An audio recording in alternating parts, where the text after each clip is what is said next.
Au nom du Père et du Fils et du Saint-Esprit. Bonjour, chers frères et sœurs de Parole de Dieu au quotidien. Que la grâce et la paix de notre Seigneur Jésus soient toujours avec vous.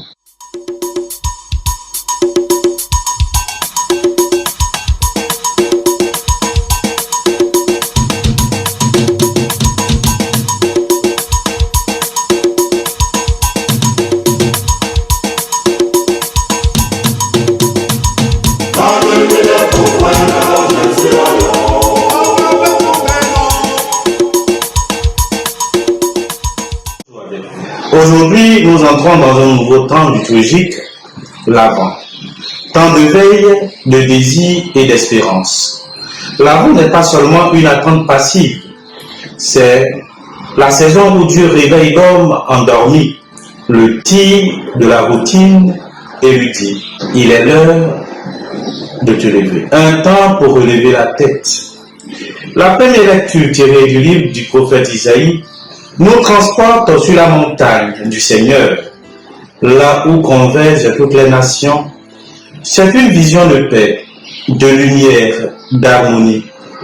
Le prophète voit un monde où les armes deviennent outils de vie, où les peuples montent ensemble vers Dieu. Frères et sœurs, le monde d'aujourd'hui connaît encore les guerres, les divisions, les violences familiales, sociales, politiques. Et pourtant, Dieu nous dit, venez, montons à la montagne du Seigneur. Le temps de l'Avent, c'est un moment d'appel à relever la tête, à aspirer à quelque chose de plus haut, plus vrai, plus beau. Sortir du sommeil spirituel. Alors Saint Paul, dans la seconde lecture, nous secoue.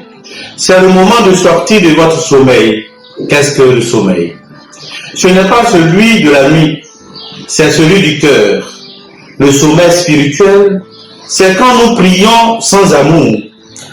Nous servons Dieu sans elle, nous laissons la colère, la jalousie, la paresse ou la sensualité nous étouffer intérieurement. Paul nous dit, revêtez-vous du Seigneur Jésus-Christ. Autrement dit, laissez Jésus habiter tes pensées, tes gestes, tes choix. L'Avent est le moment idéal pour dire Seigneur, réveille mon cœur endormi, rallume en moi ton feu. Veillez la mission du chrétien. Dans l'Évangile, Jésus parle du temps de Noé. Les hommes vivaient comme si Dieu n'existait pas, jusqu'au jour où il était trop tard. Jésus nous dit donc, veillez, tenez-vous prêts. Veiller, ce n'est pas avoir peur. Veiller, c'est aimer. Quand on aime, on attend. Quand on attend, on se prépare. Quand on se prépare, on vit dans la joie. La vigilance chrétienne consiste à garder son cœur pur, ne pas s'habituer au mal, ne pas laisser le péché devenir normal, poser chaque jour au moins un acte d'amour. La venue du Seigneur n'est pas une menace, c'est une bonne nouvelle. Il vient pour nous sauver, pour nous éclairer, pour nous relever. Comment vivre concrètement ce temps de l'Avent? Un temps de l'Avent dans la prière. Retrouver un moment chaque jour pour dire ou pour lire un psaume, réciter le chapelet, prendre un temps de silence et d'adoration, un temps de l'Avent de conversion. Choisir un point précis à changer, pardonner, arrêter une mauvaise habitude, retrouver un sacrement, apaiser un conflit, un Avent de charité. Passer un geste concret, une visite, un coup de fil, un service, un partage. L'Avent n'est pas un temps de passivité. C'est la saison où Dieu construit en nous sa demeure.